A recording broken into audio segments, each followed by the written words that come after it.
Well, there was something streaking across the sky over Montreal last night, and it turns out it was a meteorite. Joining us now is Olivier Hernandez. He is an astrophysicist, an expert specializing in galaxies and exoplanet, and he is also the director of the Planetarium here in Montreal. Thank you for your time today.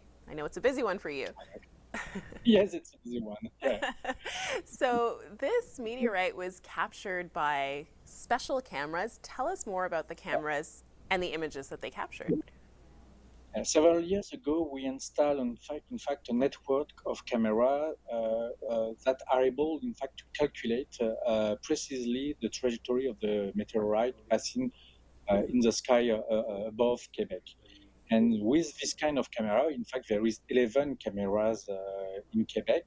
We are able to determine precisely within a diameter of 2 or 3 kilometers the location of the meteorite when they fall on the ground in Quebec. So it's very important to be sure that everything is working correctly. And yesterday we were able to detect once again, because it's the third of the year, a new meteorite, and we think that the meteorite is near Lac Brome and Bromont In the Eastern city. In fact. Townships.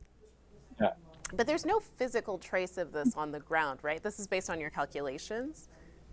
This is based on our calculation, because the first second of the flight of a meteorite is what we call a luminous flight. But when there is a deceleration in the movement of the meteorite, there is no more speed in order to make some light, and so we begin what we call the dark flight, and so we are not able to see the meteorite anymore. So we have to calculate and use the model of the wind, and to make many calculations, and in order to determine precisely where the meteorite should land. In fact, and it's very complicated. It takes us time up to 24 to 88 hours. So Okay. we will have a much more idea of where the meteorite is tomorrow or Okay. Saturday morning.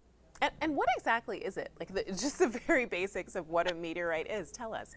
It's a rock. In fact, it's a rock. It's a part of what we call an asteroid, in fact. And it's a rock. And when the rock is going through the atmosphere of the Earth, then there is what we call a fusion crust on the rock. And this is very different from any kind of rock that you can find on Earth. This is a very small crust, very dark, very shiny also, and it's difficult to find, but this is the first element that you have to be aware of, the tiny crust of the fusion crust of the meteorite. And then there is some elements, because there is iron and nickel in the meteorite, so the meteorite are magnetic, so it's very easy to find and to test magnetism on this kind of rock. Hmm. And the third element that we check also is the presence of what we call chondrules. Chondrules are tiny, uh, the size of millimeter spherical grain, in fact, that form at the early system solar. And then they are in the meteorite, and we can easily find them when you are aware of what you are looking for, in fact. So this Okay. is exactly what we are looking for when we see a rock, in fact. Well, so much up there in those skies. It's fascinating. Well, thank you again for your time today. We do appreciate you shedding light on this for us. Thank you very much. Thank you.